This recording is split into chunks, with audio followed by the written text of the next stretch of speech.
Hello students and welcome to my YouTube channel.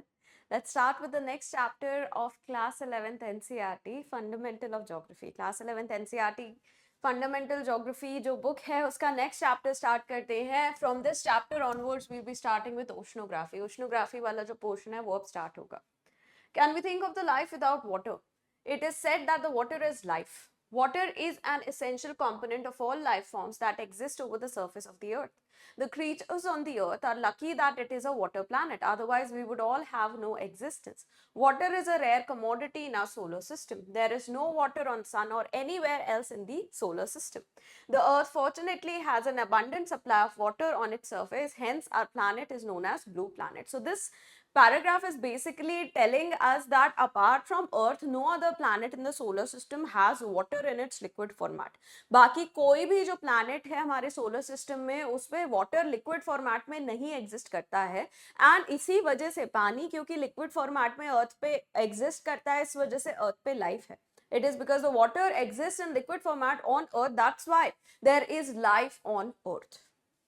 Hydrological cycle, water cycle है. Water cycle को हम technical terms में hydrological cycle कहते हैं. Okay, water cycle in technical terms is called hydrological cycle. Water is a cyclic resource. It can be used and reused. Water also undergoes a cycle from the ocean to land and land to ocean. जो पानी है वो cyclic form में use reuse होता रहता है. Ocean का पानी इवेपोरेट होता है, फिर लैंड पे कंडेंस होके प्रेसिपिटेट होता है और वापस ओशन में नदियों के थ्रू चला जाता है. The oceanic water, it evaporates, it then condenses and precipitates over the land and then moves into the oceans through the rivers. So water is a cyclic resource. पानी जो है एक cyclic resource है, ठीक है, यूज रीयूज होता रहता है. वही पानी इवेपोरेट होगा, कंडेंस होगा, प्रेसिपिटेट होगा, फिर वो ओशन में जाएगा या फिर वाटर बॉडीज में, लैंड के ऊपर जो वाटर बॉडीज है वहां से वापस इवेपोरेट होगा, फिर कंडेंसेशन होगा, प्रेसिपिटेशन होगा. The same water gets evaporated, condenses, precipitates, and then it further gets evaporated and condenses, precipitates, and this cycle keeps on continuing. ये cycle continued रहती है. The hydrological cycle describes the movement of water on, in, and above the earth. अर्थ के अंदर, surface पे ऊपर और जो atmosphere है वहां पे पानी कैसे मूव हो रहा है ये हमें पता चलता है वाटर साइकिल या हाइड्रोलॉजिकल साइकिल से. How the water inside the earth, on the earth surface and in the atmosphere is moving across the earth, across all these three regions. That is what the hydrological cycle is telling us about. The water cycle has been working for billions of years and all the life on earth depends on it. Next to air, water is the most important element required for existence of life on earth. Air के अलावा पानी की बहुत जरूरत होती है life के existence के लिए. पानी के बिना आप नहीं रह सकते. आपकी जो बॉडी है वो भी 70% पानी से बनी है. Water apart from air, apart from oxygen, is another very important component for life. Even your bodies are almost 70% made up of water, so it is very essential for life. The distribution of water on earth is quite uneven. Many locations have plenty of water while others have very limited quantity. Water की quantity unevenly distributed है earth पे. जैसे India का ही example देख लो, राजस्थान में इतना कम पानी है, जबकि अगर आप चेरापूंजी, मेघालय वगैरह जाओ वहां पे इतना सारा पानी है. Okay, if you consider India as well, there is a lot of unevenness in distribution of water across the earth. Taking examples of India, Rajasthan has so little water, whereas Meghalaya, where we have Cherrapunji, Mausimram, there is so high amount of water, right? The hydrological cycle is the circulation of water within the earth's hydrosphere in different forms, that is liquid, solid and gaseous phases. Hydrological cycle क्या कहती है? जो hydrosphere है हमारा, जो पानी का sphere है हमारा अर्थ का, वहां पे पानी कैसे मूव करता है डिफरेंट स्टेट्स में. How the water in different states moves in the hydrosphere. What is hydrosphere? The sphere of water of the earth. Lithosphere is sphere of rocks of the earth. Atmosphere is sphere of air of the earth. And hydrosphere is the sphere of water of the earth. Lithosphere क्या है? पत्थरों का sphere है. लिथ means पत्थर. लिथ का मतलब पत्थर. जो एटमॉस्फेयर है वो एयर का sphere, air surrounding the earth. And hydrosphere water surrounding the earth. Water जो अर्थ को सराउंड करता है. It also refers to the continuous exchange of water between the oceans, atmosphere, land surface and subsurface and the organisms. कैसे जो पानी है ocean से land पे, ग्राउंड वाटर में ऑर्गेनिजम्स के पास जाता है, कैसे उनसे निकल के वापस ओशन में चला जाता है, इस पूरी साइकिल को हम हाइड्रोलॉजिकल साइकिल कहते हैं. How the water of the oceans, it comes towards the land, goes to the underground level, makes up the groundwater, how the organisms consume it, and how then it goes back to the oceans. So this cycle of the water from the ocean going back to the ocean, this is known as hydrological cycle. ये जो cycle है जहाँ पे जो हमारा ocean का पानी है ओशन से निकलता है लैंड या फिर ग्राउंड वाटर, ऑर्गेनिजम्स इनमें जाता है और वापस ओशन में आ जाता है, इसको हम कहते हैं hydrological cycle. This cycle is known as hydrological cycle. About 71% of the planetary water is found in the oceans. The remaining is held as fresh water in glaciers and ice cap, groundwater sources, lakes, soil moisture, atmosphere, streams, and within life. 71% जो अर्थ का पानी है वो oceans में है, खारा पानी. There is 71% of water of the earth, it is in the oceans, it is saline water, salty water. ठीक है. The rest of the water, it is held as fresh water, less salinity, very less salinity और no salinity. Fresh water क्या है? जिसकी salinity बहुत ही कम है या बिल्कुल नहीं है, उसको हम फ्रेश वाटर कहते हैं.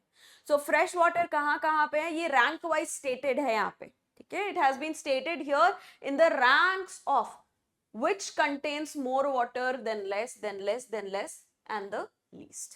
Fine. So सबसे ज़्यादा fresh water glaciers और ice caps में है. The maximum amount of fresh water is within the glaciers and ice caps. Then groundwater, then lake, soil moisture, atmosphere, streams, and then within the life. Fine. So ranking है glaciers जो हमारे हिमनद होते हैं उसमें सबसे ज़्यादा हमारा fresh water रहता है, फिर हमारा जो भूजल है वहाँ पे, फिर हमारी लेक्स, सॉइल का मॉइस्चर, एटमॉस्फेयर का मॉइस्चर, स्ट्रीम्स जो हमारी रिवर्स वगैरह चलती हैं, और फिर विद इन द ऑर्गेनिजम्स जैसे ह्यूमंस हो गए, एनिमल्स हो गए, प्लांट्स हो गए, उनके अंदर. ठीक है. Organisms means humans, animals, plants, micro organisms, so on and so forth. Nearly 59% of the water that falls on land returns to the atmosphere through evaporation from over the oceans as well as from other places. जितना पानी धरती पे गिरता है अर्थ के surface पे या फिर ओशन के सरफेस के ऊपर, प्रेसिपिटेशन जितना होता है उस प्रेसिपिटेशन का 59% पानी इवेपोरेशन के थ्रू वापस एटमॉस्फेयर में चला जाता है. Of the total precipitation that happens on the land surface or the ocean surface, 59% of the water goes back into the atmosphere through evaporation. पानी गिरा, फिर गर्मी थी तो वो वापस evaporate हो गया. The water falls down, then because the temperatures are high, it gets evaporated once again. The remainder runs off on the surface, infiltrates into ground, or parts of it becomes glacier. So 100% जो पानी है, अगर 100% पानी गिरा, 100% precipitation हुआ, उसमें से जो 59% है वो evaporate हो गया और instantly एटमॉस्फेयर में चला गया. बाकी जो बचा हुआ पानी है 41%, ये सरफेस पे रन ऑफ कर गया या फिर ग्राउंड वाटर में चला गया. The rest of the 41% of water either runs on the surface in the form of the rivers, or it percolates down and enters into the ground reservoirs. So it makes up the groundwater. It is to be noted that the renewable water on earth is constant while demand is increasing tremendously. This leads to water crisis in different parts of the world, spatially and temporally. The pollution of river water has further aggravated the crisis. How can you intervene in improving the water quality and augmenting the available quantity of water? So जो पानी की quantity है अर्थ के ऊपर वो limited है, but उसकी demand हर दिन बढ़ रही है क्योंकि पॉपुलेशन बढ़ रही है, इंडस्ट्रियल डेवलपमेंट बढ़ रहा है, तो इसकी डिमांड बढ़ रही है. The amount of water on the earth is limited, however its demand is increasing over the time because of increasing population, increasing industrial development, so on and so forth. And because of that we are facing water crisis. इस वजह से water crisis हम face कर रहे हैं. और जो बचा कुचा पानी है उसको भी हम pollute कर दे रहे हैं, तो और fresh water availability कम हो जा रही है. The remaining water we are polluting that also, and because of that the amount of fresh water available to us for our different uses is declining over time. So there is a big water crisis, water scarcity that the earth is facing. Earth पे एक major water scarcity चल रही है. Quickly मैं explain करती हूँ water cycle, hydrological cycle में क्या होता है, what happens in the hydrological cycle.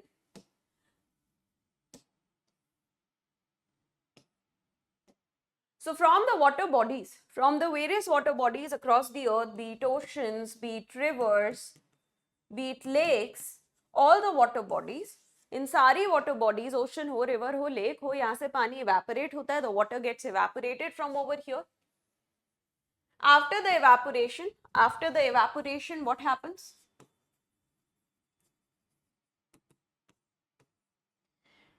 The air, it rises and there is condensation. There is formation of clouds. Air ऊपर उठती है, clouds बनते हैं. फिर उसके बाद इन clouds में water droplets वगैरह हैं, ice crystals, and these clouds, they contain water droplets and ice crystals. Under the impact of gravity, these then fall down on the ground.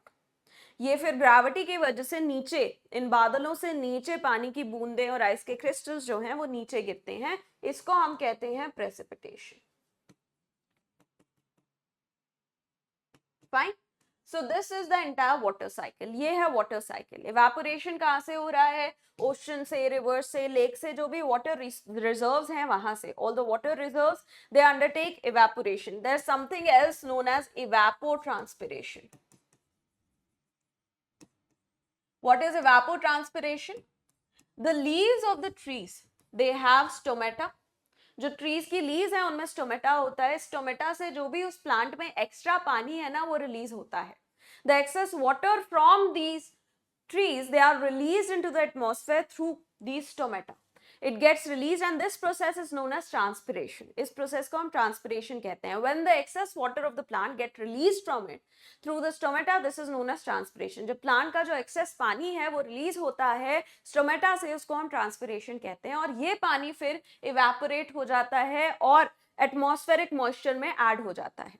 This water then gets evaporated and gets added to the atmospheric moisture. This process is known as evapotranspiration.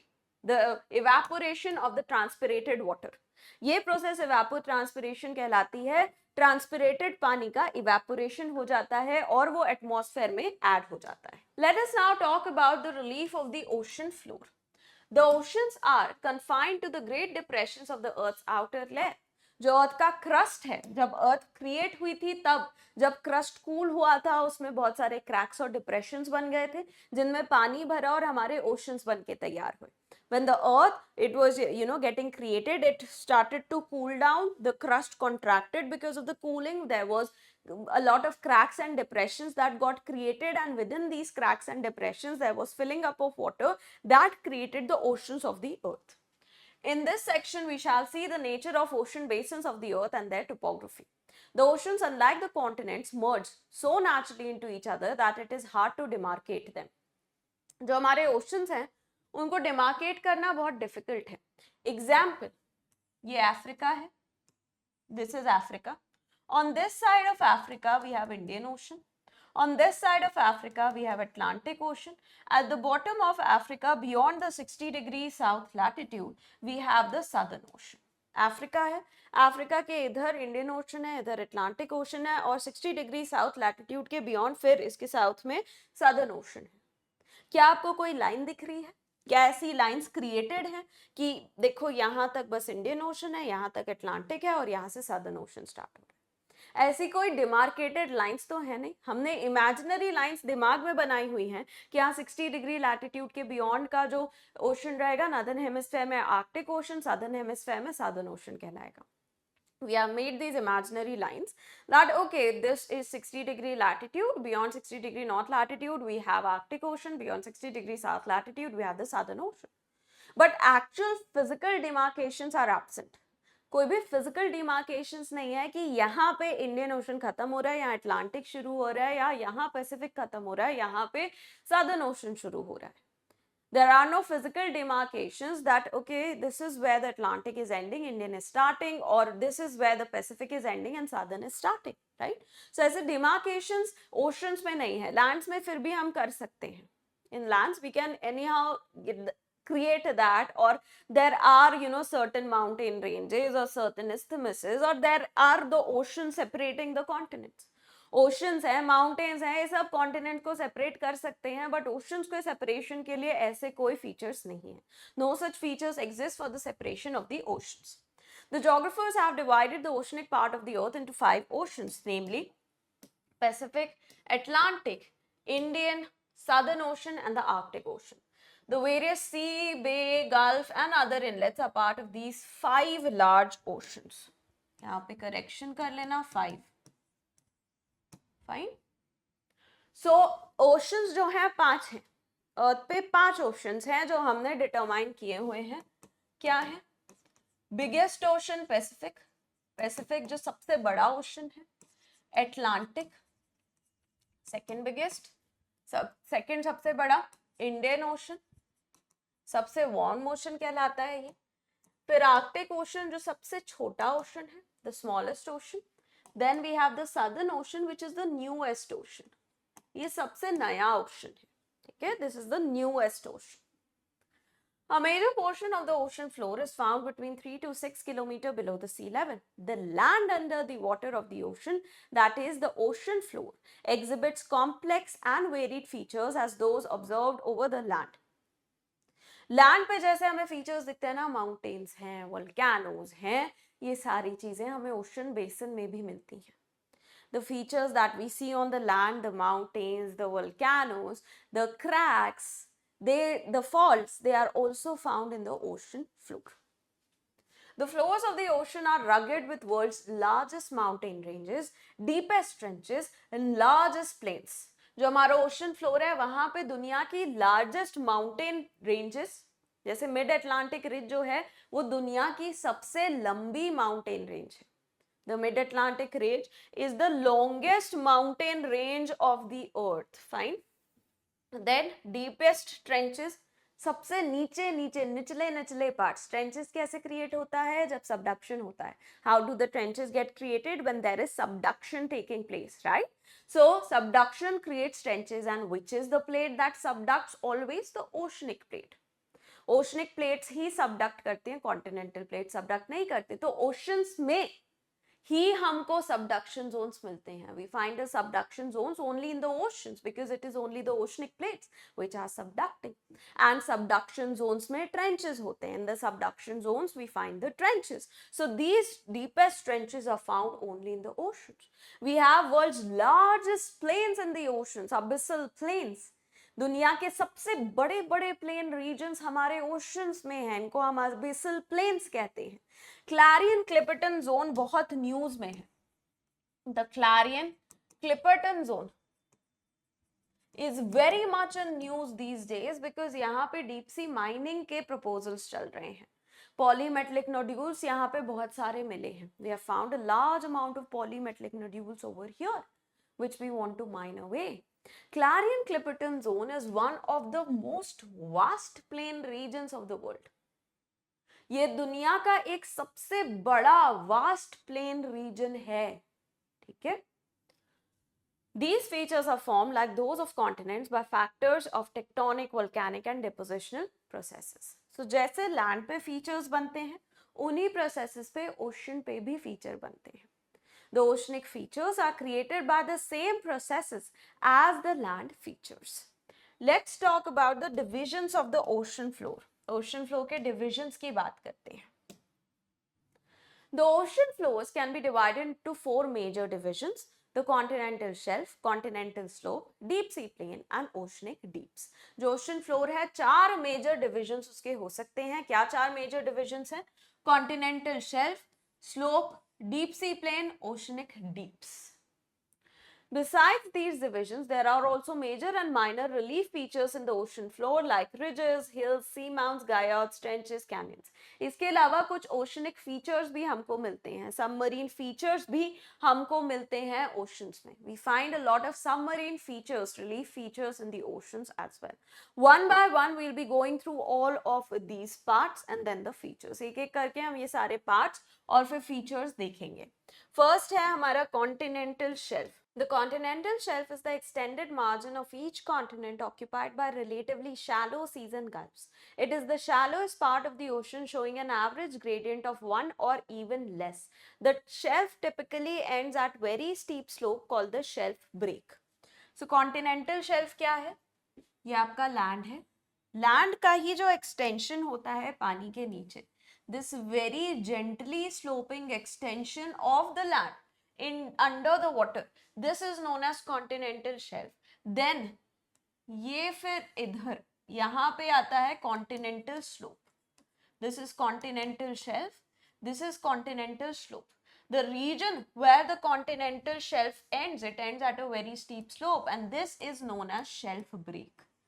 जहाँ पे slope suddenly change होती है वहां पे इस reason को हम shelf break कहते हैं. The region where the slope suddenly changes, that is known as the shelf break.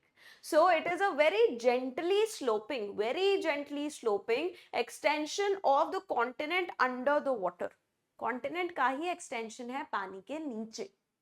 इसकी स्लोप बहुत कम है, 1 डिग्री हॉरिजॉन्टल से अगर हम कंपेयर करें, सो 1 डिग्री या उससे कम की स्लोप इसकी होती है. If compared to horizontal, from horizontal, the slope of the continental shelf is 1 degree or less. The width of the continental shelves vary from one ocean to another. The average width of continental shelf is about 80 kilometer. Average width कितनी है? Around 80 kilometer. Okay, this is the average width.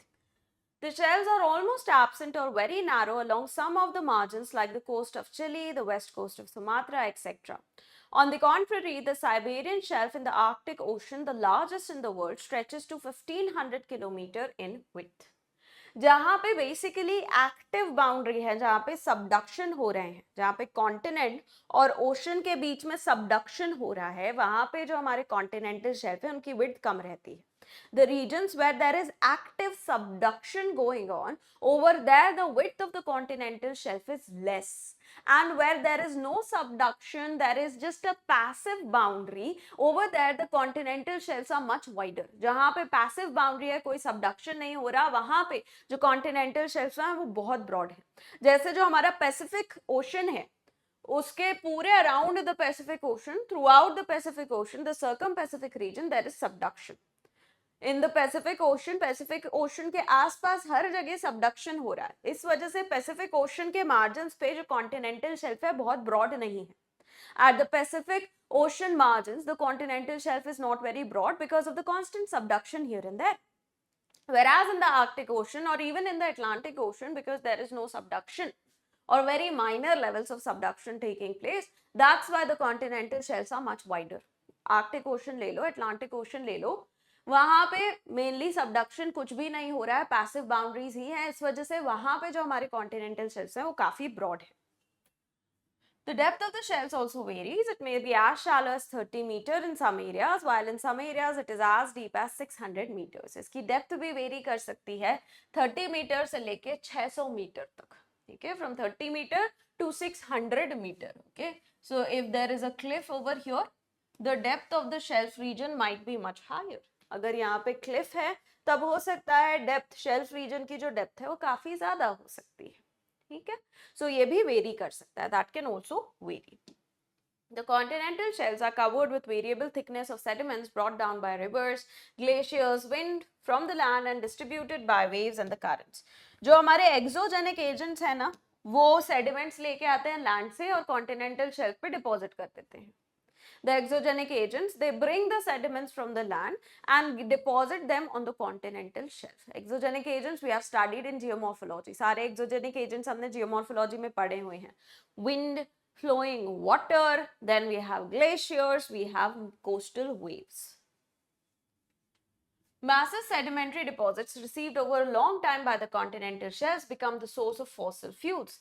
सो जब continental shelf पे, ये आपका shelf region है, this is your shelf region, over here there is constant deposition by the exogenic agents, जो exogenic agents हैं वो कॉन्स्टेंटली यहाँ पे डिपॉजिट कर रहे हैं।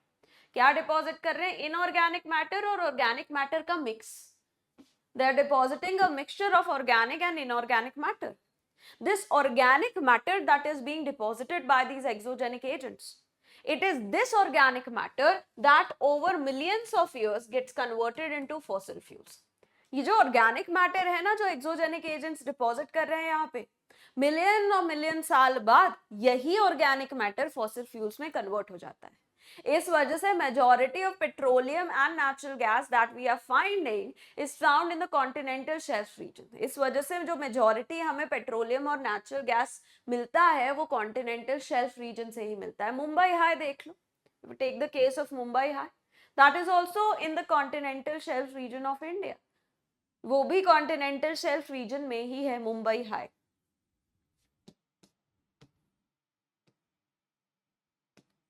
Next we have the continental slope. The continental slope connects the continental shelf and the oceanic basin. It begins where the bottom of the continental shelf sharply drops into a steep slope. The gradient of the slope region varies between 2 to 5. The depth of the slope region varies between 200 to 3000 meter. So ये है continental slope. Continental slope continental shelf के बाद start होता है, इसकी slope ज्यादा होती है, इसका ग्रेडियंट ज्यादा होता है कॉन्टिनेंटल शेल्फ से। So its gradient is much larger compare to the continental shelf. इसका जो ग्रेडियंट होता है 1 से 25 डिग्री तक का हो सकता है। The gradient of the continental slope can be between 1 to 25 degrees, average is 3 to 5 degrees. Average है 3 से 5 डिग्री या 2 से 5 डिग्री का, ठीक है, that is the average gradient or average angle of the continental slope region. The slope boundary indicates the end of the continent. Canyons and trenches are observed in this region. So continental slope जहाँ खत्म होता है, फिर शुरू होते हैं हमारे ocean basins. Where the continental slope ends, the ocean basins start. So this is connecting the continental shelf region and the oceanic basins. The continental slope, जो continental slope है, वो continental shelf और ocean basins को connect करता है। यहाँ तक है continental shelf और continental slope जो है, यहाँ तक इतना है हमारा continental crust. These are a part of the continental crust. Continental shelf और slope जो है वो continental crust का ही part है, और यहाँ से फिर oceanic crust start होती है। It is after the continental slope that the oceanic crust it starts. Canyons and trenches are observed over here. यहाँ पे submarine canyons और trenches हमको दिखते हैं। जो continental slope है, इसके edges पे trenches बनते हैं. At the edges of the continental slope we get the continental trenches, and in the continental slope there is sometimes creation of these deep valleys which are known as submarine canyons. ऐसी deep valleys कभी कभी continental slope में carve हो जाती हैं, जिनको हम submarine canyons कहते हैं। Next we have the deep sea plain or the oceanic basin or the abyssal plain. इसको हम abyssal plain भी कहते हैं. This is also known as the abyssal plain.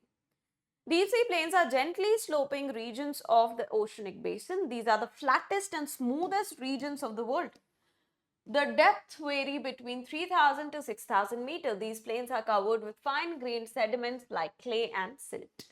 So ये है हमारे deep sea plains. बहुत ही gently sloping है. These are gently sloping regions. Almost flat, smooth and flat.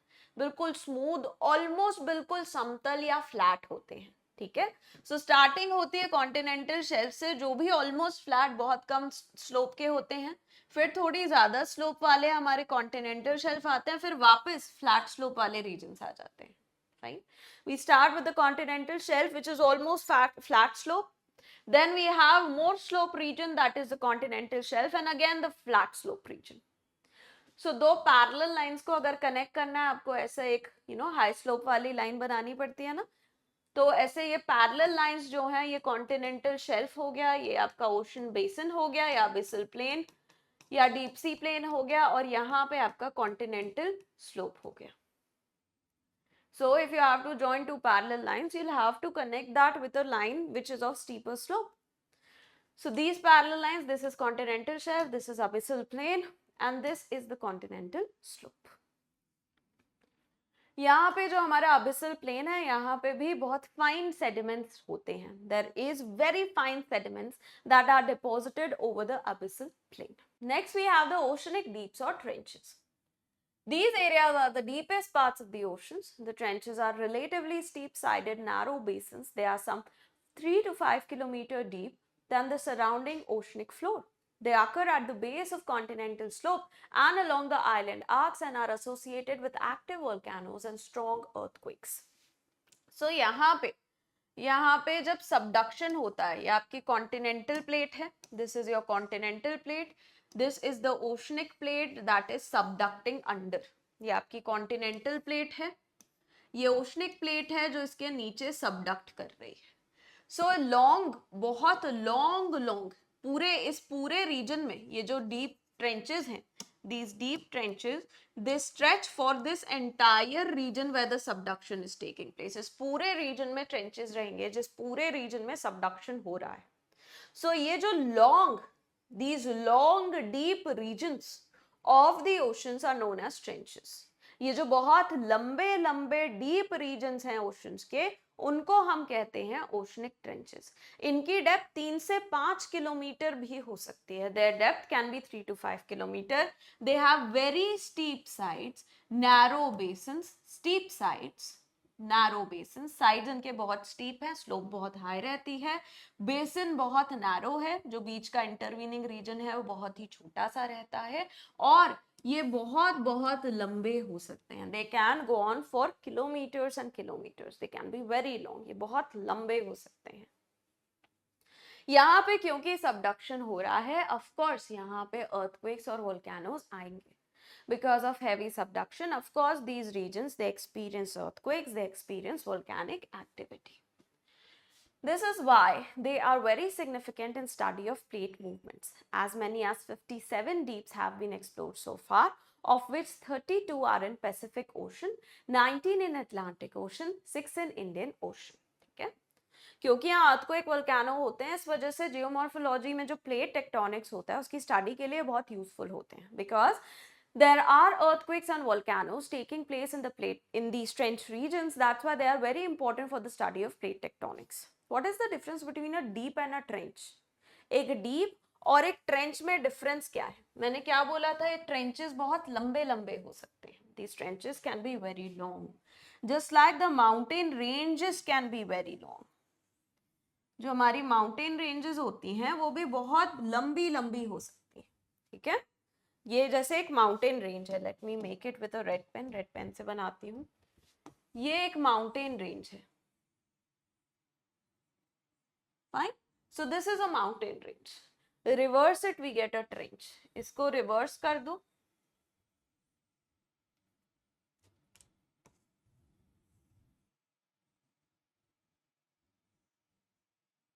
आपको मिल गई trench. Mountains में, mountain ranges में जो highest points होते हैं उनको हम क्या कहते हैं? Peaks. The high points of the mountain ranges are known as peaks. Similarly, the deepest points of a trench are known as deeps. ऐसे ही जो trenches के deepest points होते हैं उनको हम deeps कहते हैं. So अगर analogy आपको create करनी है, then trenches are like ranges. Trenches जो हैं वो ranges की तरह होते हैं, and जो deeps हैं, they are like peaks. Fine, but opposite. Peaks जो है सबसे ऊंची होते हैं, deeps जो है सबसे नीचे होते हैं. Peaks are the highest, deeps are the lowest. Right? So that is the trenches, deeps, ranges and peaks. 57 deeps हमने explore किए हैं अभी तक. उनमें से सबसे ज़्यादा Pacific Ocean में, क्योंकि सबसे ज़्यादा subduction Pacific में होता है. Because the Pacific region experiences the maximum amount of subduction, there are the maximum number of trenches and deeps associated with the Pacific Ocean only. Next, we have some minor relief features. Apart from the above mentioned major relief features of the ocean floor, some minor but significant features predominate in different parts of the ocean. Mid oceanic ridges, minor features पे हम देखते हैं। पहला, mid oceanic ridges. A mid-oceanic ridge is composed of two chains of mountains separated by large depression. The mountain ranges can have peaks as high as 2500 meters, and some can even reach above the ocean surface. Iceland, a part of mid-Atlantic ridge, is an example. ये हमने sea floor spreading में पढ़ा था. If you remember sea floor spreading, which we studied in the geomorphology portion. Geomorphology portion में sea floor spread पढ़ा था Harry हेस, right? So कैसे study किया था हैरी हेस ने सी फ्लोर को? जो मिड ओशनिक रिज है, मिड अटलांटिक रिज थी, उसको स्टडी किया उन्होंने. He studied the mid-Atlantic ridge and he identified that along the mid-Atlantic ridge there's a lot of volcanic activity. There's a lot of volcanic activity and the ocean floor is spreading out. उन्होंने ये identify किया कि mid oceanic ridges के आसपास बहुत volcanic activity है and यहाँ से जो हमारा ओशन फ्लोर है वो स्प्रेड आउट करता है, right? This is what he discovered. So this is the oceanic ridge. This is basically a diverging boundary within the ocean. Ocean के अंदर एक डाइवर्जिंग बाउंड्री जहां पे लिथोस्फेयर की डेप्थ बहुत कम है. इस वजह से एस्थेनोस्फेयर से वोल्केनिक मटेरियल बाहर निकल पा रहा है. This is a diverging plate boundary where the depth of the lithosphere is very less, and that's why the asthenosphere is able to breach the lithosphere and come up and create volcanoes. So this is the mid-oceanic ridge. अब हर ocean के बिल्कुल middle part पे oceanic ridge नहीं है. The oceanic ridges do not exist in the middle part of all the oceans. In Atlantic, yes. In Indian Ocean, yes. But not in Pacific Ocean. Indian Ocean में Atlantic में है. Atlantic की तो सबसे ज़्यादा prominent है. But Pacific Ocean में middle level पे ridge नहीं है. There is no ridge at the middle level. There do exist ridges. East Pacific rise हम उसको कहते हैं. Ridges हैं. But बिल्कुल middle of the Pacific नहीं है. Not in the middle of the Pacific. So instead of calling this mid-oceanic ridge, we can simply call it an oceanic ridge. Mid-oceanic ridge कहने की जगह से simply हम oceanic ridge ही कह सकते हैं. Next seamount. It is a mountain with pointed summits rising from the seafloor that does not reach the surface of the ocean. Seamounts are volcanic in origin. They can be 3,000 to 4,500 meter tall. Emperor Seamount, an extension of Hawaiian Islands in the Pacific Ocean, is a good example. Seamount क्या होता है? Seamount, Guyot और volcanic island समझते हैं. Let's understand about seamount, Guyot and volcanic island. These are all created over the deep sea plains. ये deep sea plains के ऊपर create हो रहे हैं. Pointed mountain, which is under the sea level, is known as seamount. Pointed mountain, volcanic mountain, जो sea level के, ये mean sea level है, sea level के नीचे है, इसको हम कहते हैं seamount. अगर ये sea level के ऊपर आ जाए, इसको हम कहते हैं volcanic island. If it comes above the sea level, this is known as a volcanic island. Once it is above the sea level, it then gets exposed to the agents of erosion. ये sea level के ऊपर आ गया तो agents of erosion अब इस पे काम करेंगे और agents of erosion इस peak को flatten कर देंगे. The agents of erosion will flatten down this peak, and there will be creation of a mound which has a flat top. एक माउंट बन के तैयार हो जाएगा जिसका टॉप फ्लैट है क्योंकि एजेंट्स ऑफ इरोजन ने इसको इरोड कर लिया है. This is known as a guyot. इसको हम गायोट कहते हैं, right?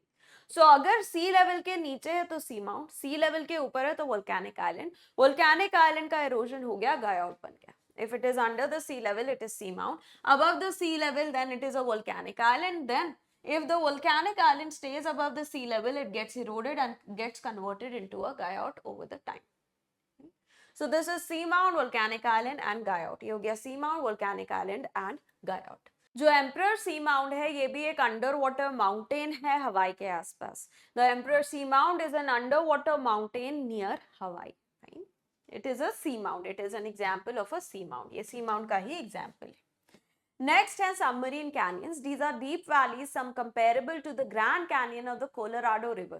They are sometimes found cutting across the continental shelf and slope, often extended from the mouths of large rivers. The Hudson Canyon is best known submarine canyons in the world. Submarine canyons क्या है? Deep valleys हैं.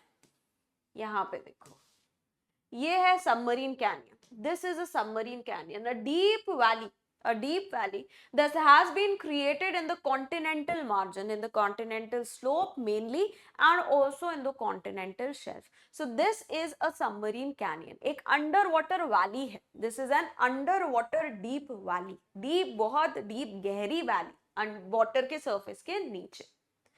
ये create होती है, बहुत सारी theories हैं इसकी क्रिएशन के. There are many theories associated with the creation of the submarine canyons. One of those theories suggest that these are created, that these are basically the valleys of a river which have now gotten under the sea level. कुछ theories ये कहती हैं कि जो हमारी reverse थी उनकी ही valley है जो सी लेवल राइज की वजह से अब पानी के नीचे. Other theories suggest that these are created because of erosion. दूसरी थ्योरीज जो हैं वो ये कहती हैं कि इरोजन की वजह से क्रिएट हुई है. इरोजन किसने किया? जो वेव्स हैं, वेव अपने साथ बहुत सारे पार्टिकल्स लेके घूमती हैं, sand particles, rocks, pebbles, so on and so forth. The waves, they carry with them a lot of particles, sand particles, pebbles and other things, right? These particles, when they hit the continental slope region, they start creating a lot of erosional activity over there. यही particles जब continental slope को hit करते हैं वहाँ पे erosional activity start हो जाती है जिसकी वजह से submarine canyons बनते हैं. जो हमारे currents होते हैं जिनमें ये particles जिनके साथ घूम रहे हैं, these currents which have these particles moving along with them, इनको हम कहते हैं turbidity currents. These currents are known as turbidity currents. So these are the currents which are charged with, enriched with these particles and help in creation of submarine canyons. ये turbidity currents क्या है? These are the currents, वो currents जिनमें ये particles हैं और ये particles इन currents के साथ move करते हैं and hit करते हैं coastal regions को या फिर continental slope region को और वहाँ पे erosion करते हैं.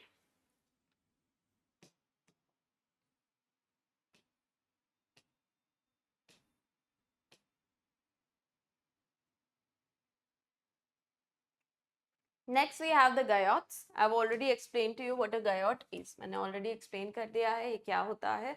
Flat-topped seamount. They show evidence of gradual subsidence through stages to become flat-topped submerged mountains. Estimated more than 10,000 seamounts and guyots exist in Pacific Ocean alone. 10,000 से ज़्यादा seamount और guyot alone Pacific Ocean में ही exist करते हैं. So flat-topped सी mounts हैं जो पहले कभी वाटर के सरफेस के ऊपर थे, फिर इनका इरोजन हुआ तो फ्लैट टॉप्ड हो गए. These are flat top sea mounts which earlier might have been above the sea level. They got eroded and they became flat topped. Next we have the atolls. These are low islands formed in the tropical oceans consisting of coral reefs surrounding a central depression. It may be part of a sea lagoon or sometimes form enclosing a body of freshwater, brackish or highly saline water. So atolls are a type of coral reefs. Atoll एक coral reef का type है. When over a submarine platform, एक submarine पानी के नीचे का platform है, उसके ऊपर coral reefs ऐसे बन जाती हैं और इन coral reefs के ऊपर फिर sedimentation हो जाता है. There is creation of these coral reefs over a submarine platform and over these coral reefs there is sedimentation, deposits of sediments. Then that creates an island which is known as atoll island. इसकी वजह से atoll islands create होते हैं. Fine. So if you see the top view of this, अगर इसका top view आप देखना चाहो, ये आपका sea level है, यहाँ पे आपका submarine basin था, submarine basin पे आपके coral reefs grow किए. There was growth of coral reefs over the submarine basin. Over these coral reefs there was deposition. In coral reefs के ऊपर deposition हुआ and atoll islands ऐसे circular या फिर horseshoe shaped islands बन के तैयार हो गए. These circular or horseshoe shaped islands they got created over the submarine mountains. Submarine जो ओशन माउंट्स हैं या गायोट्स हैं, वहां पे ये बन के क्रिएट हुए, ये अटोल्स बन के क्रिएट हुए. Fine. So atolls are a type of coral. यहाँ पे थोड़ा सा incorrect है information. The information is slightly incorrect. Atolls are reefs. Atolls, they are a type of coral reef. A horseshoe or circular type of coral reef is known as atoll. When there is sedimentation over atoll, atoll के ऊपर sedimentation अगर होगा तो बनते हैं atoll islands. That creates the atoll islands. Fine. The sedimentation over atolls create the atoll islands. Atolls are corals, coral reefs. Atoll islands are islands. Atolls coral reefs हैं. Atoll के ऊपर sedimentation होगा तो atoll islands बनेंगे. ये कहाँ पे atolls जो coral reefs हैं कहाँ पे बनती हैं? Submarine platforms के ऊपर बनती हैं. These atolls which are coral reefs, they get created over the submarine platforms. Fine. So थोड़ा सा यहाँ पे गलत है बुक में information, तो मैं उसको clarify कर रही हूँ. There's slight, incorrect information over here, so I'm just correcting that out. जैसे Lakshadweep, they are a coral island. These are atoll islands. Lakshadweep are atoll islands, and these atoll islands, because they are almost circular in shape, they contain a central water body within them. एक central water body इनमें होता है. Atoll islands के centre में usually एक water body होती है. ठीक है, लगून होता है. Let us now talk about the temperature of oceanic waters. This section deals with spatial and vertical variations of temperature in various oceans. Ocean water get heated up by the solar energy just as land. The process of heating and cooling of the oceanic water is slower than the land. देखो जो oceans होते हैं, हमने पढ़ा हुआ है climatology में कि oceans का जो specific heat होता है वो ज़्यादा होता है. पानी का specific heat in general ज़्यादा होता है land से. So बहुत ज़्यादा heat absorb करने के बाद उसका एक temperature 1 डिग्री टेम्परेचर बढ़ता है. ठीक है, so the water has much higher specific heat compared to land. This is something we have studied already in climatology. So after absorbing a large amount of energy, the temperature of the water or the oceans that increases by 1 degree Celsius. So water as well as land, oceans as well as land, ocean हो या land हो, दोनों ही sun की heat से mainly heat up हो रहे हैं. It is mainly the sun's heat, the solar insolation that is heating up both the water as well as land. What are the factors affecting temperature distribution? कौन से factors हैं जो temperature distribution जो oceans में मिलता है उसको affect करते हैं? First, latitude. The temperature of the surface water decreases from equator towards the pole because the amount of insolation decreases poleward. Insolation as हम जैसे जैसे हम lower latitude से higher latitude जाते हैं, insolation कम होता है, यानी सन से आने वाली हीट कम होती है जिसकी वजह से टेम्परेचर कम होता है. लैंड पे ये होता था, ओशंस में भी यही होता है. In land, we have seen that as we move to the higher latitudes, the amount of insolation reduces, and that's why the temperature reduces. Same thing happens in the water as well. So insolation is the main source of heat for water as well. Water के लिए भी insolation main source of heat ही है. Unequal distribution of land and water. The oceans in the northern hemisphere receive more heat due to their contact with larger extent of land than the oceans in the southern hemisphere. जहाँ पे भी oceanic body ज़्यादा land से surrounded रहेगी, वो oceanic body open ocean के comparison में ज़्यादा हीटेड अप रहेगी. The oceanic body that is surrounded by land on more sides will be more heated up compared to an open oceanic body. Just like water had a moderating impact on the temperatures of the land, land has an extreming impact on the temperature of water. जैसे water का land के ऊपर एक moderating impact था, उसके temperature में moderating impact था. जो continental regions हैं उनके कंपैरिजन में जो हमारे कोस्टल रीजन्स हैं उनका जो टेम्परेचर है वो मॉडरेट रहता है. The coastal regions, they had more moderate temperature compared to the internal locations or the continental locations. Similarly, the water which is near to the land, इसी तरह से जो पानी लैंड के पास है ओपन ओशन के कंपैरिजन में उसके जो टेम्परेचर वेरिएशंस रहेंगे वो एक्सट्रीम रहेंगे. The temperature variations of the water that is in contact with land on more sides will be higher compared to the open oceans. Fine. तो यहाँ पे temperature variations least होते हैं open ocean में. In open ocean, the temperature variations are the least. In the continental regions, the temperature variations are maximum. जो land पे continental regions होते हैं, ocean से दूर के regions, the regions which are on the land far away from the ocean, they have maximum temperature variations. Then if we come to this region of the ocean and this region of the land, अगर land के इस region और ocean के इस region में आए, तो land के इस region में इससे कम temperature variations होते हैं और ओशन के इस रीजन में इससे ज्यादा टेम्परेचर वेरिएशंस होते हैं. The land over here has less temperature variations then the interior continental land and the ocean over here has more temperature variations compared to the open oceans. Fine. And because northern hemisphere has more land, that's why the northern hemisphere oceans are warmer compared to southern hemisphere. इसी वजह से northern hemisphere में क्योंकि ज्यादा land है, इसलिए northern hemisphere के oceans गर्म है southern hemisphere के comparison में.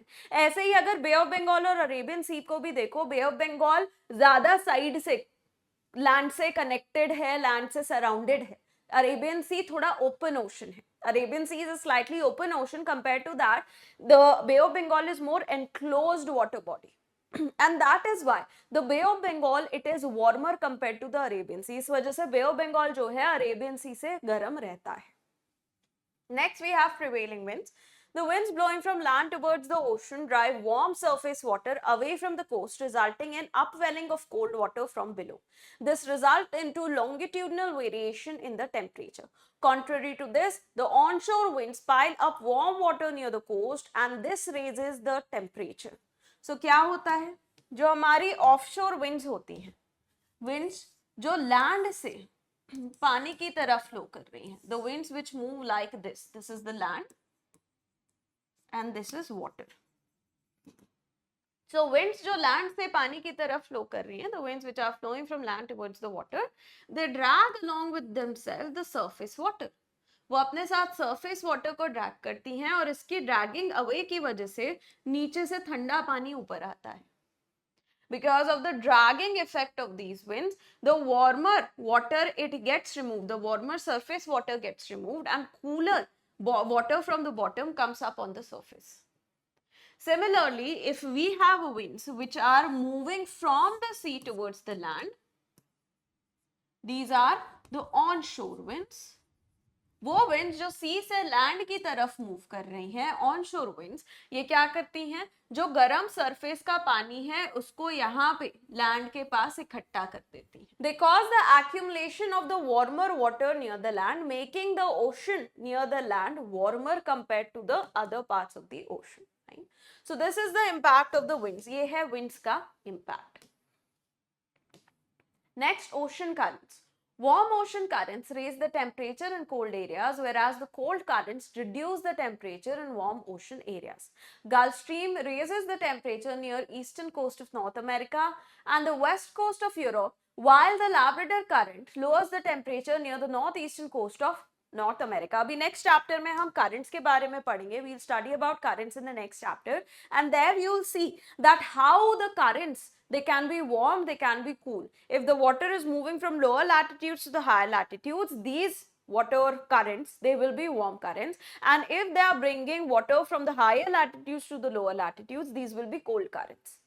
अभी अगले चैप्टर में हम करंट्स के बारे में पढ़ेंगे. वहां पे आपको पता चलेगा कि वार्म करंट और कोल्ड करंट क्या होते हैं. यूजुअली अगर लोअर लैटिट्यूड से हायर लैटिट्यूड में पानी जा रहा है तो वो वार्म करंट्स पहुंचाते हैं, एंड ऊपर के लैटिट्यूड से नीचे के लैटिट्यूड में पानी आ रहा है तो वो कोल्ड करंट्स कहलाते हैं. वो कोल्डर पानी, क्योंकि हायर लैटिट्यूड से पानी आ रहा है तो कोल्डर पानी को लोअर लैटिट्यूड तक लेके आते हैं, इस वजह से उनको कोल्ड करंट्स कहते हैं. जहां पे भी वार्म करंट्स रहेंगे वहां पे टेम्परेचर ओशन का ज्यादा रहेगा, जहां कोल्ड करंट्स रहेंगे वहां टेम्परेचर ओशन का कम रहेगा. Wherever we have the warm currents, the oceanic temperature will be higher. Wherever we have the cold currents, the oceanic temperature will be less. All these factors influence the temperature of the oceans locally, not ocean currents, but oceans. The enclosed seas in the low latitudes record relatively higher temperature than the open sea, whereas the enclosed sea in the high latitudes have lower temperature than the open seas. इन सारे factors से हमारे ocean का temperature impact होता है. जो enclose seize रहते हैं, यानी लैंड से ज्यादा साइड से जो सराउंडेड रहते हैं सीज, वहां पे मैंने क्या कहा था, एक एक्सट्रीमिंग इम्पैक्ट होता है. The seas which are enclosed with the land on more sides, they have an extreming impact, right? In the lower latitudes, the land is warmer compared to the open ocean. Lower latitudes में जो land है वो open ocean से warmer रहता है, इस वजह से जो एनक्लोज वाटर बॉडीज होती है वो भी ओपन ओशन से वार्मर रहती है. This is why the enclose water bodies are warmer compared to the open oceans. In the higher latitudes the land is cooler compared to water against specific heat. जो higher latitudes है specific heat की वजह से जो land है वहां पे वो कोल्डर रहता है ओपन ओशन से. इस वजह से जो एनक्लोज वाटर बॉडीज रहेंगी वो भी कोल्डर रहेंगी ओपन ओशन से. For the same region as we saw in the lower latitudes, the enclosed water bodies, they will have more impact of land compared to the open ocean, and that's why the enclosed water bodies, they are cooler in the higher latitudes compared to the open ocean. The major factor behind this is specific heat. Main factor इसके पीछे क्या है? Specific heat. Next, horizontal and vertical distribution of temperature. The temperature depth profile for ocean water shows how temperature decreases with the increasing depth. The profile shows a boundary region between the surface waters of the ocean and the deeper layer. The boundary usually begins around 100 to 400 meters below the sea level and extends several hundreds of meters downward. This boundary region from where there is a rapid decrease of temperature is called thermocline. So, जैसे आपने देखा continental shelf और जो हमारा deep sea plane था उनको connect करने के लिए एक स्टीप स्लोप वाले रीजन की जरूरत पड़ी थी. Just like you saw that to connect continental shelf and the deep sea plain there was a region of steep slope that was required, right?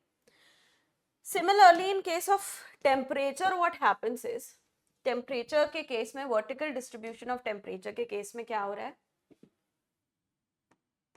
यहां पे टेम्परेचर, ये जो सरफेस लेयर है, this is the surface layer, here the temperature is almost same with depth. This is the deeper water where again the temperature is almost same with depth. And so these are two parallel lines, ये दो parallel lines है, इनको connect करने के लिए एक steep sloping line की जरूरत है. To connect them there is a need of a steep sloping line. Fine. So जैसे कॉन्टिनेंटल शेल्फ और डीप सी प्लेन को कनेक्ट करने के लिए स्टीप स्लोप एक रिक्वायर्ड थी, तो कॉन्टिनेंटल स्लोप था, वैसे यहाँ पे सरफेस लेयर के टेम्परेचर और डीप सी ओशन के टेम्परेचर को कनेक्ट करने के लिए एक लेयर की रिक्वायरमेंट थी जहाँ पे रैपिडली टेम्परेचर रिड्यूस हो. So there was requirement of a region where there is rapid reduction in temperature so that this can reach the average values by the depth of 1000 meter, ताकि ये जो है ये average value तक पहुंच पाए 1000 metre के डेप्थ के बियॉन्ड. ये रीजन जहाँ पे रैपिडली टेम्परेचर चेंज होता है, this region where the temperature changes rapidly, this is known as thermocline. इसको हम कहते हैं thermocline. Fine, let's read about it, इसके बारे में पढ़ लेते हैं.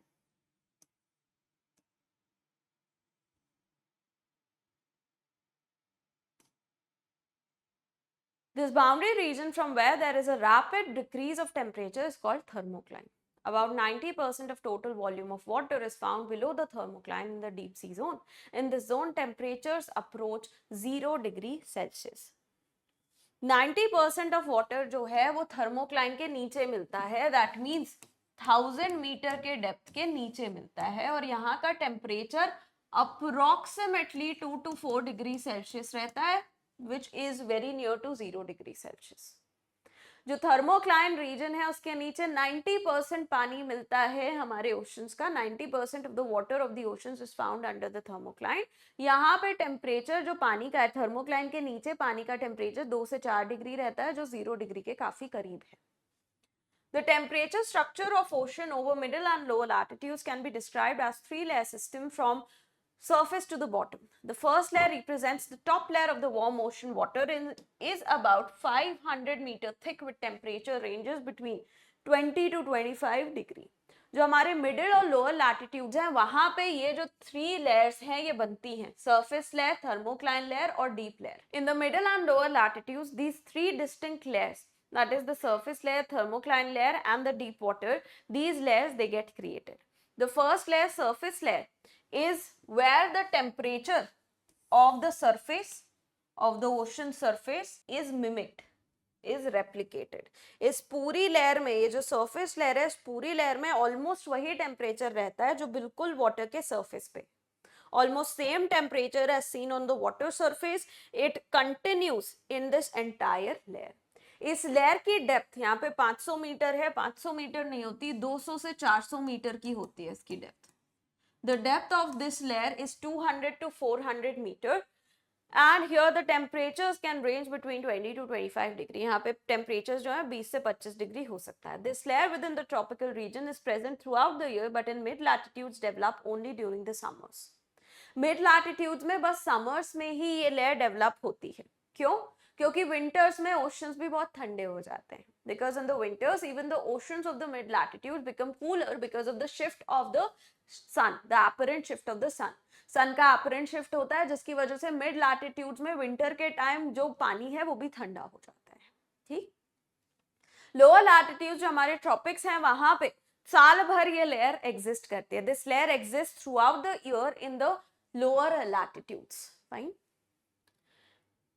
The second layer, called the thermocline layer, lies below the first layer and is characterized by rapid reduction in temperature with increasing depth. The thermocline is 500 to 1000 meter thick. Below the surface layer, we have the thermocline layer where the temperatures rapidly reduce so that by the end of thermocline, they can reach the average value. यहाँ पे जो हमारा temperature होता है thermocline layer में, temperature rapidly reduce होता है ताकि जब तक थर्मोक्लाइन लेयर खत्म हो तब तक जो टेम्परेचर है एवरेज वैल्यू तक पहुंच सके. ये 1000 मीटर की डेप्थ तक रहता है. The thermocline layer is up till the depth of 1000 meter. Starts below the surface layer and goes up to a depth of 1000 meter. Surface layer से start होके 1000 meter की डेप्थ तक ये रहती है thermocline. The third layer is very cold and extends up to the deep sea floor. In the Arctic, Antarctic circles, the surface water temperatures are close to 0 degree and so the temperature change with depth is very slight. Here only one layer of cold water exists which extends from surface to deep sea floor. Third layer क्या है? This is the third layer. Third layer में जो temperature है almost average रहता है, almost same value है temperature की thermocline के नीचे से लेके डीप सी प्लेन तक. The temperature of the water is almost same in the third layer from the bottom of the thermocline till the depth of the ocean floor. In the higher latitudes around Arctic and Antarctica, higher latitude जो है Arctic Antarctica का जो पानी है वहां पे temperature जो है ऑलमोस्ट लो, ऑलमोस्ट 0 डिग्री ही रहता है. The temperature over there is almost 0 degree and that's why there is not much change in water temperature that is seen with depth. इस वजह से यहाँ पे डेप्थ के साथ वाटर टेम्परेचर में बहुत ज्यादा चेंजेस नहीं रहते. इस वजह से यहाँ पे 3 लेयर्स की जगह बस एक ही लेयर रहती है पानी की. That's why instead of having 3 distinct layers like in mid and the lower latitudes, the higher latitudes they only have 1 layer of water, the entire cold water. वहां पे बस एक लेयर है, 3 लेयर की जगह वहां बस एक लेयर है पूरे ठंडे पानी. The average temperature of surface water of the oceans is about 27 degrees Celsius and gradually decreases from equator towards the pole.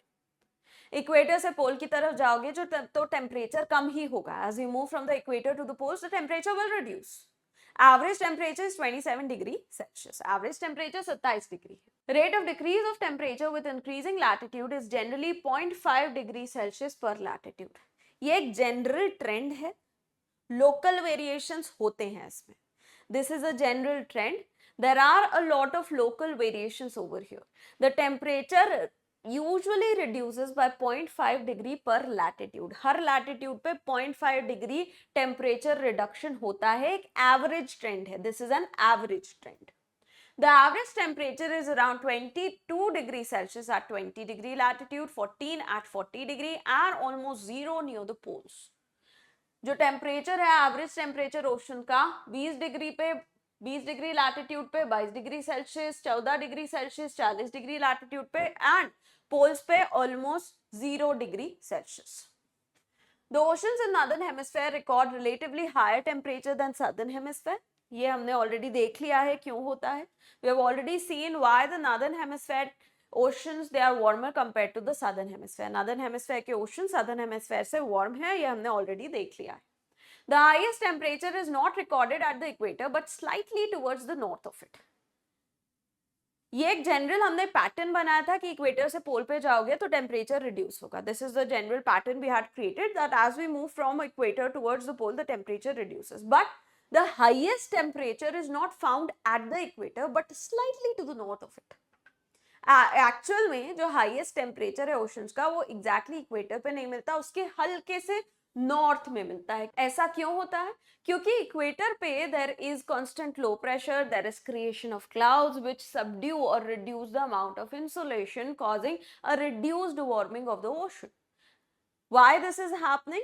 क्योंकि इक्वेटर पे ITCZ है, लो प्रेशर सिस्टम है, तो बादल वहां पे बनते हैं और बादल की वजह से जो सनलाइट है ब्लॉक होती है, इस वजह से ओशन उतने हीट अप नहीं हो पाते. So slightly to the north of the equator we find these temperatures. Equator के स्लाइटली नॉर्थ पे हमें ये हाईएस्ट टेम्परेचर्स मिलते हैं. Average annual temperature for northern and southern hemisphere are around 19 degree celsius and 16 degree celsius. Average annual temperature है northern और southern hemisphere के oceans का 19 degree celsius northern, 16 degree celsius southern. तो ये 27 डिग्री क्या था? What was this 27 degree celsius? This was the average surface water temperature. ये surface water average surface water temperature है. ठीक है. This variation is due to the unequal distribution of land and water in northern and southern hemisphere. Variation क्यों है? हम already देख चुके हैं. northern और southern hemisphere में land water distribution अलग है. There is difference in land water distribution in the northern and southern hemisphere, and that's why there exists a temperature difference in the oceans, in the oceanic temperature in northern and southern hemisphere. Figure 12.4 shows the spatial pattern of surface temperature of the oceans. 12.4 जो image है surface temperature जो oceans हैं उसको ये दिखा रहा है. ठीक है, तो आप ये इमेज अपने हिसाब से देख सकते हो. You can check out this image by yourself. It is a well-known fact that the maximum temperature of the ocean is always at the surface because they directly receive the heat from the sun, and heat is transmitted to the lower section of the ocean by the process of it results into decrease of temperature with increasing depth, but the rate of decrease is not uniform throughout. The temperature falls very rapidly up to the depth of 200 and then the rate of decrease of temperature is slowed down. Basically summarize कर रहा है ये paragraph जो हमने पूरा पढ़ा है उसको. This paragraph is basically summarizing whatever we have studied, that the maximum temperature is at surface layer. surface layer पे maximum temperature है. then as जैसे जैसे हम नीचे जाते हैं temperature जो है lower और mid latitudes में depth के साथ reduce होता है. in the lower and the mid latitudes with the depth the temperature it keeps on reducing. So this is just the summary of whatever we have studied regarding the temperature of the oceans. जो oceanic temperature है उसकी basically ये summary है. Let's now talk about the salinity of the ocean water. All waters in nature, whether rain water or ocean water, contain dissolved mineral salts. जितना भी पानी है जो भी हमारे लैंड पे है या ओशन में है उसमें कुछ सॉल्ट्स डिजॉल्व रहते ही हैं. Any water that we see in the oceans और इन द सीज और in the rivers over the land, it has some और the other salts dissolve within itself. Salinity is the term used to define the total content of dissolved salt in the sea water. कितना salt dissolve है सी water में, जो पानी है उसमें, उसको हम कहते हैं salinity. How much of this salt is dissolved in the water? That is the salinity of the water. It is calculated as the amount of salt dissolved in 1000 gram of sea water. कितने ग्राम salt 1000 ग्राम सी water में या 1 kilo sea water में dissolve है. How much salt in grams is dissolve in 1000 grams of sea water. इसको represent हम कैसे करते हैं? पार्ट्स पर 1000 से. It is represented by this symbol which means parts per 1000. Salinity is an important property of seawater. Salinity of 24.7 parts per 1000 has been considered as the upper limit to demarcate brackish water. ये upper limit है. इसके ऊपर का जो पानी रहेगा उसको हम फिर ओशनिक या saline water कहेंगे. Any water that lies above this salinity level 22.7 parts per 1000, that is known as brackish or saline water. What are the factors affecting ocean salinity? Ocean salinity को कौन कौन से factors affect करते हैं देखते हैं. Salinity of water in the surface layer of the ocean depend mainly upon evaporation and precipitation. Evaporation से क्या होता है? Pure water remove होता है. Evaporation removes the pure water, evaporation में प्योर जो वाटर के मॉलिक्यूल्स हैं वो रिमूव होते हैं, सॉल्ट पार्टिकल्स पीछे रह जाते हैं. The salt particles they stay left behind, they are left behind and only the pure water gets evaporated. And during the precipitation, it is the pure water that gets added. Precipitation में जो pure पानी है, unadulterated water, that is what gets added. वो add होता है हमारी water bodies में. So evaporation से क्या होगा? Pure water remove हो रहा है तो salinity increase होगी. Because of evaporation, the pure water is getting removed, so the salinity will increase. Because of precipitation, the pure water is getting added, so the salinity will reduce. Precipitation से pure पानी add हो रहा है जिससे salinity कम हो जाएगी. Surface salinity is greatly influenced in coastal regions by fresh water flow from rivers and in polar region by process of freezing and thawing of ice. जैसे evaporation, precipitation में pure water remove हो रहा है और add हो रहा है ना, just like in evaporation and precipitation, pure water is getting removed and pure water is getting added. Same is happening in the freezing and thawing cycle. Same चीज हो रही है freezing और thawing में. So freezing के time pure water ice में convert होता है, salts बाहर निकल जाते हैं. In the freezing, the pure water gets converted into ice and the salt particles, they remain behind. And in case of thawing, the pure water gets added. Thawing is melting. So when the ice melts, the pure water gets added to the oceans. जो thawing होती है या melting होती है, उसमें pure water add हो रहा है, ठीक है.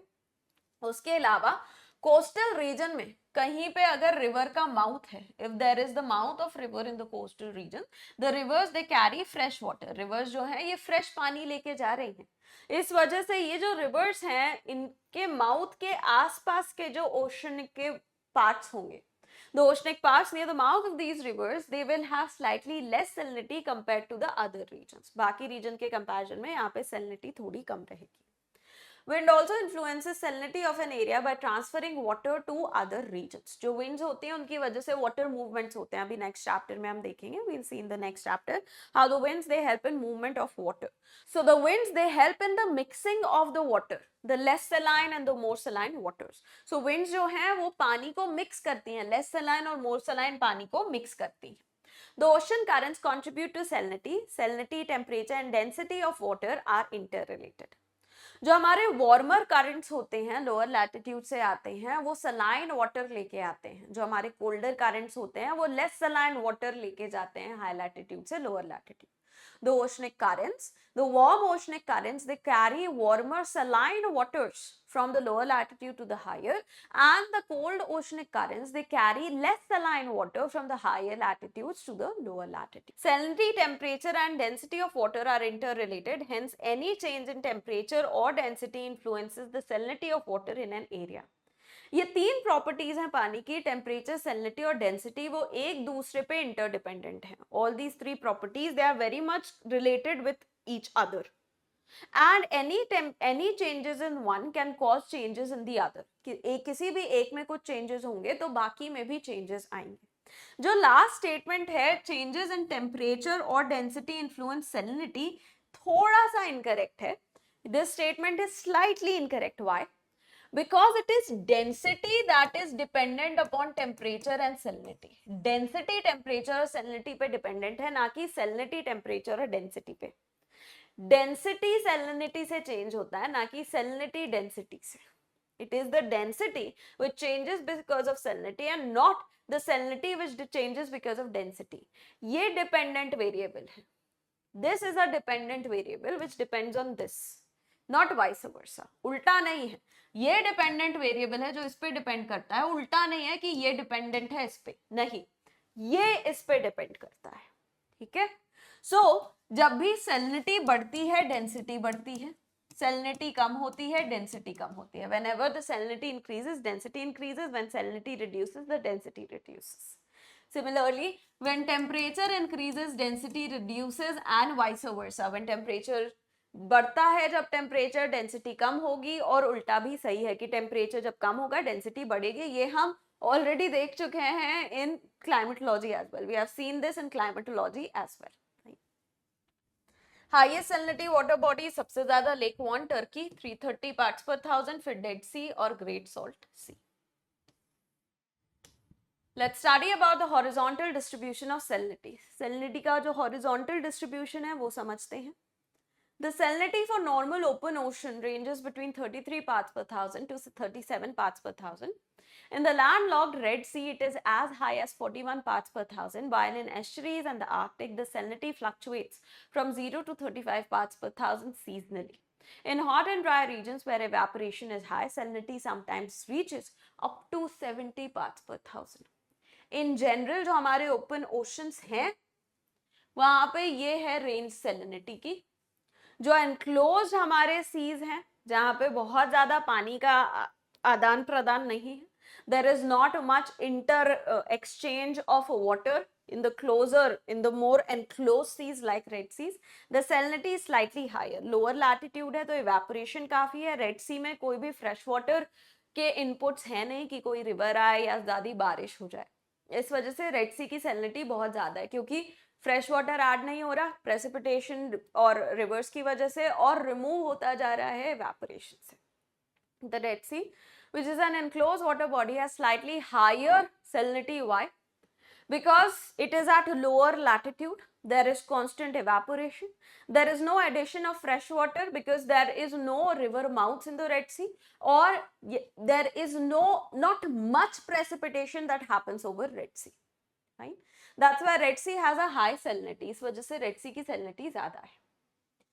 जो एस्टुराइन रीजन है जहाँ पे रिवर माउथ्स होते हैं, the estuarine regions where there are river mouths, the Arctic region where there is seasonal melting of ice, Arctic region जहाँ पे सीजनल आइस मेल्टिंग होती है वहाँ पे वेरी कर सकती है आपकी salinity, the salinity can very. Hot and dry region जहाँ पे रहेंगे evaporation ज़्यादा, salinity ज़्यादा. Wherever we have the hot and dry regions, the evaporation will be higher and thereby the salinity will also be higher. The salinity variation in Pacific Ocean is mainly due to its shape and larger areal extent. Salinity decreases from 35 to 31 parts per thousand because of the influx of melted water from the Arctic region. In the same way, it decreases to 33 parts per thousand. जो Pacific ocean है उसमें भी काफी variation होते हैं salinity के. जो northern hemisphere का वेस्टर्न पार्ट है वहां पे मेल्ट वाटर सीजनल जो समर सीजन है वहां पे मेल्ट वाटर ऐड होता है आर्कटिक ओशन से बेरिंग स्ट्रेट के through. Through the Bering Strait in the western part of the Pacific, in the summer season, there is addition of fresh melted water in the Pacific Ocean. There is a current known as Oya-Shio current. एक current है Oyashio current. ये melted cold water, melted fresh cold water higher जो हमारा Arctic ocean है वहां से लेके आता है पैसिफिक ओशन में. It brings the melted water from the Arctic to the Pacific Ocean. The average salinity of Atlantic Ocean is around 36 parts per thousand. Highest salinity recorded between 15 to 20 degree latitude. Maximum salinity is observed between 20 degree north and 30 degree north and 20 degree west to 30 degree west. यहाँ पे भी आप देखोगे कि equator पे highest salinity नहीं है. The highest salinity is not at the equator. It is at the tropical region, tropical subtropical region. ये tropical subtropical region पे salinity ज़्यादा होती है. क्यों? क्योंकि इक्वेटर पे बहुत precipitation होता है. इक्वेटर पे there is cloud cover and there is extensive precipitation. Cloud cover की वजह से इवेपोरेशन उतना ज्यादा नहीं है और प्रेसिपिटेशन की वजह से फ्रेश वाटर ऐड हो रहा है. Because of the presence of the cloud cover the evaporation is not as high as the tropics. Tropics जितना हाई इवेपोरेशन नहीं है क्योंकि ट्रॉपिक्स में हाई प्रेशर है तो क्लाउड कवर एब्सेंट है. In the tropics there is the high pressure and that's where the subtropical high pressure belt है tropics वाले region में. इस वजह से cloud cover नहीं है. That's why we don't have a cloud cover. That's why the evaporation is high. इस वजह से evaporation थोड़ा ज़्यादा है in the tropical region. And यहाँ पे इक्वेटर पे क्योंकि लो प्रेशर सेंटर है ITCZ है इस वजह से यहाँ पे बारिश भी होती रहती है. Because of the presence of the ITCZ there is constant precipitation, constant addition of fresh water. Constantly जो फ्रेश वाटर है वो यहाँ पे ऐड होता जाता है. सो इन दो रीजंस की वजह से highest salinity of the oceans is not found at equator. Equatorial waters जो है वहां पे हाईएस्ट सैलिनिटी हमें नहीं मिलती. हाईएस्ट सैलिनिटी हमें ट्रॉपिकल सब ट्रॉपिकल रीजन्स में मिलती है. The highest salinity in the oceans is found in the tropical sub tropical waters. It gradually decreases towards the north. The North Sea, in spite of its location in higher latitudes, record higher salinity due to more saline water brought by the North Atlantic Drift. North Atlantic Drift एक warm water current है. North Atlantic Drift is a warm water current which is bringing water from the lower latitudes to the higher latitudes. जो नीचे के latitude से ऊपर के latitudes तक पानी लेके आ रहा है, क्योंकि नीचे के latitude से पानी आ रहा है, ज़्यादा saline और warm पानी रहता है. Because this water is coming from the lower latitude, this water is more saline and it has higher temperature, and this water it gets added to the North Sea. North Sea में पानी add होता है, जिसकी वजह से North Sea की salinity थोड़ी ज़्यादा है surrounding area से. That's why the salinity of the North Sea is slightly higher compared to the surrounding areas. Baltic Sea records low salinity due to influx of river water in large quantities. जो Baltic Sea वाला region है, यहाँ पे बहुत सारी rivers आती हैं, जिसकी वजह से this is Baltic Sea. यहाँ पे बहुत सारी rivers का mouth है, जिसकी वजह से it has a lower salinity. यहाँ पे salinity थोड़ी कम है. ऐसे ही अगर आप इंडिया में देखोगे, Bay of Bengal की salinity Arabian Sea से कम है. In the same way, the Bay of Bengal salinity is less than that of Arabian Sea. Why? The reason being that in Bay of Bengal there is a mouth of very big rivers, Brahmaputra, Ganga, Mahanadi, Godavari, Krishna, Kaveri, Iravadi. बहुत सारी बड़ी जो reverse हैं जिनका अभी मैंने नाम गिनाया, ये सारी रिवर्स का माउथ बे ऑफ बंगाल में है. इस वजह से बे ऑफ बंगाल की सैलिनिटी थोड़ी कम है अरेबियन सी से. That's why the Bay of Bengal salinity is slightly less than the Arabian Sea. The Mediterranean Sea records higher salinity due to high evaporation. Mediterranean Sea में सैलिनिटी ज्यादा है क्योंकि इवेपोरेशन ज्यादा है, क्योंकि लोअर लैटिट्यूड पे है. Because Mediterranean sea is at lower latitude, high evaporation, so high salinity. Salinity is, however, very low in Black Sea due to enormous freshwater influx by rivers. जो Black Sea है वहां पे बहुत सारी rivers fresh water add कर रही हैं. This is Black Sea.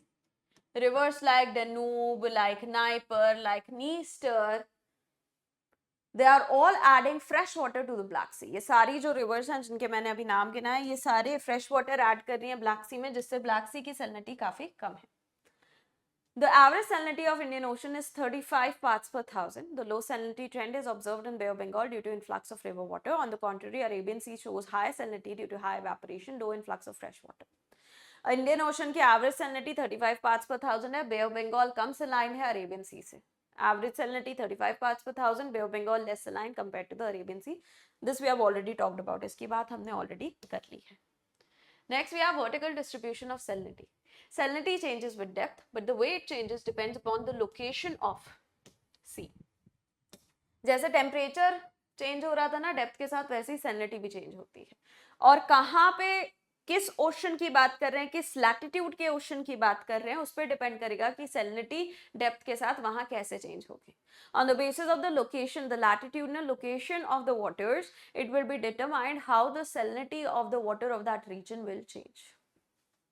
Salinity at the surface increases by the loss of water to ice or evaporation, or decrease by the input of fresh water such as from rivers. जो surface water है उनकी salinity evaporation या फिर ice creation की वजह से बढ़ सकती है, precipitation या फिर fresh water input by rivers की वजह से कम हो सकती है. The salinity of the water of the surface region, it can increase because of evaporation or creation, removal of water for ice creation, or it can reduce because of precipitation or river mouths. Salinity at depth is very much fixed because there is no way that the water is lost or the salt is added. जो depth है around 1000 meter depth के beyond जो salinity है stable रहती है. Beyond the depth of 1000 meter, the salinity is stable because water cannot get removed, the salts cannot get added. पानी remove नहीं हो सकता, salt add नहीं हो सकते. Beyond the depth of 1000 meter, the salinity it comes to an average level. This average level is 34.7 parts per thousand. ये जो average level है, ये है 34.7 parts per thousand. There is a marked difference in the salinity between the surface zone and the deep zone of the water. The lower salinity water rests above the high salinity dense water. जैसे हमारा एक thermocline create हो रहा था ना, वैसे ही यहाँ पे भी एक रीजन क्रिएट होता है जहाँ डेप्थ के साथ सैलिनिटी बहुत तेजी से चेंज होती है. Just like in temperature we had the creation of a thermocline region, here we have creation of a halocline region where the salinity it changes rapidly with depth. Okay, इस reason को हम कहते हैं halocline. जैसे वहाँ thermocline था, यहाँ halocline. So surface जो 200 से 400 मीटर की डेप्थ का रीजन है, वहां पे ऑलमोस्ट एवरेज जो सरफेस पे है, फिर या तो इसे एवरेज लेवल पहुंचना है, 34.7 पार्ट्स पर थाउजेंड पहुंचना है इसे, the salinity levels, they have to reach the level of 34.7 parts per thousand, which is found below 1000 meter depth. 1000 metre की डेप्थ पे 34.7 पार्ट्स पर थाउजेंड के सैलिनिटी पे इसे पहुंचना है, राइट. सो अगर सरफेस लेयर की उससे कम है salinity, if the salinity of the surface layer is less than this, then in the halocline region it will increase, and if it is more than this, then in the halocline region it will reduce. अगर इससे salinity कम है surface water की तो halocline reason में increase होगी, अगर इससे ज्यादा है तो हैलोक्लाइन रीजन में रिड्यूस होगी, right. So this is the vertical distribution of salinity. ये है सैलिनिटी का vertical distribution. The lower salinity water rest above the high salinity dense water. देखो जो भी एयर में भी हमने देखा कि डेंसिटी जो है वो डिसाइड करेगा कि नीचे कौन रहेगा ऊपर कौन रहेगा. ये हमने जियोमॉर्फोलॉजी में भी देखा है. Both in geomorphology as well as in climatology, we have seen that the less dense thing, it rests above the more dense thing. So the water that has high salinity has also high density. जो high salinity का पानी है उसमें high density भी रहती है, जो low salinity का पानी है उसकी low density रहती है. So low density का पानी high density के पानी के ऊपर float करता है. The low density water, it floats over the high density water. Salinity generally increases with depth, and there is a distinct zone called halocline where the salinity increases sharply. Other factors being constant, increasing salinity of seawater causes its density to increase. High salinity seawater generally sinks below the lower salinity water. This leads to stratification by salinity. ये मैंने already explain कर दिया कि halocline वगैरह बनता है, ठीक है. There is creation of halocline ताकि एक एवरेज लेवल पे सैलिनिटी पहुंच सके, so that the salinity can reach the average level. And then on the basis of salinity, on the basis of basically density, there is stratification of water in the oceans. जो oceanic water है वो stratify हो जाता है, उसकी different layers create हो जाती हैं. Now salinity is not the only factor affecting the density. There is temperature, there is a depth के साथ pressure बढ़ता है जिसकी वजह से density बढ़ती है. तो ये तीनों ही फैक्टर्स डेंसिटी को इन्फ्लुएंस करते हैं. यहाँ पे लग रहा होगा कि बस सैलिनिटी से इन्फ्लुएंस हो रहा है, जो इनकरेक्ट है. टेम्परेचर और डेप्थ से भी इन्फ्लुएंस होती है density. Salinity is not the only factor affecting density. Density is also affected by temperature. It is also affected by the depth. The deeper the waters, more the density. Why? Because more the pressure of the above lying layers of water. You might incorrectly interpret these sentences to say that it is only salinity which is affecting density, which will be incorrect, right? वो गलत रहेगा. So with that we end this chapter. इसके साथ ये chapter हमारा खत्म होता है. इस chapter में हमने क्या क्या पढ़ा? Oceans के बारे में, hydrological cycle, ocean bottom relief, temperature और salinity properties of the oceanic water. In this chapter, we studied about the hydrological cycle, we studied about the ocean relief, we also studied about the properties of ocean water, that is temperature and salinity. In the next chapter, we will be covering the movements of the oceanic water. अगले chapter में हम ocean का जो पानी है वो कैसे move करता है वो चीज़ cover करेंगे. Okay, so stay tuned, and if you like the video, do not forget to comment, share and subscribe to the YouTube channel for more such content. अगर वीडियो अच्छा लगा तो वीडियो को लाइक करें, कमेंट करें, share करें and मेरे YouTube channel पे सब्सक्राइब करें ताकि और ऐसा कंटेंट आपको मिलता रहे. Thank you so much and have a very good day ahead.